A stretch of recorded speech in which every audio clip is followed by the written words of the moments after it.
Bienvenue à tous, voici un phénomène remarquable dans une des zones les plus arides au monde, le nord du Chili, le désert d'Atacama. Ce tapis de fleurs roses, c'est dû à l'Niño qui a apporté des pluies torrentielles dans ce coin-là, de quoi pouvoir admirer la nature. Voici vos prévisions de ce mardi 3 novembre et voici un soleil, un anticyclone qui sera généreux mais qui aura tendance quand même à se décaler vers l'Europe orientale, laissant donc à l'arrière une faiblesse finalement vers la façade atlantique, du côté évidemment de la France mais aussi de l'Espagne, avec un épisode pluvieux assez intense vers les Cévennes, mais aussi des pluies marquées vers Paris, par exemple, un ciel voilé à Londres. Ce qui est intéressant, c'est qu'on conserve aussi de la grisaille dans les basses couches vers les pays de la mer Baltique, mais dans l'ensemble, c'est de la douceur qui prime pour tout le monde, et tant mieux. Et en parlant de douceur, on la retrouve aussi sur la façade atlantique, évidemment des États-Unis, entre New York et Washington, il fera jusqu'à 21 degrés. On ne le voit pas vers les Rocheuses, mais on a une zone évidemment pluvieuse et surtout neigeuse sur le relief, et aussi la douceur qui sera moins forte que d'habitude vers Phoenix, on est 10 degrés en dessous de ce qu'on a connu pour la veille.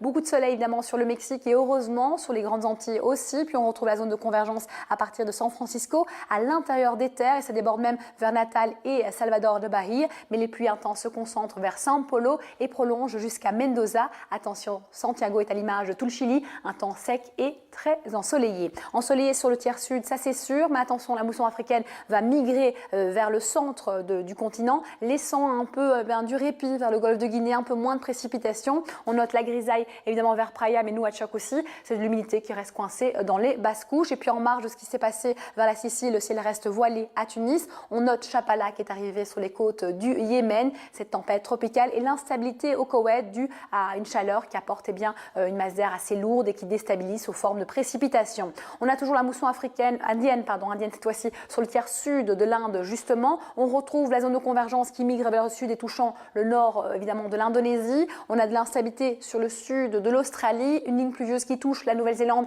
avec des chutes de neige sur le relief, toujours de l'instabilité chronique vers les îles du Pacifique et on va remonter avec un temps plus doux, très ensoleillé évidemment sur l'archipel japonaise mais aussi sur la Corée du Sud. Dans le cadre de la COP 21, on va parler de San Francisco et ses tramways très célèbres et on parle de pourquoi aujourd'hui parce que la moitié de ces trams sont à zéro émission avec pour objectif à San Francisco d'ici 2025 de réduire de 40% leur émission de CO2. On espère qu'ils y arriveront. Bonne suite de programme à vous sur TV5.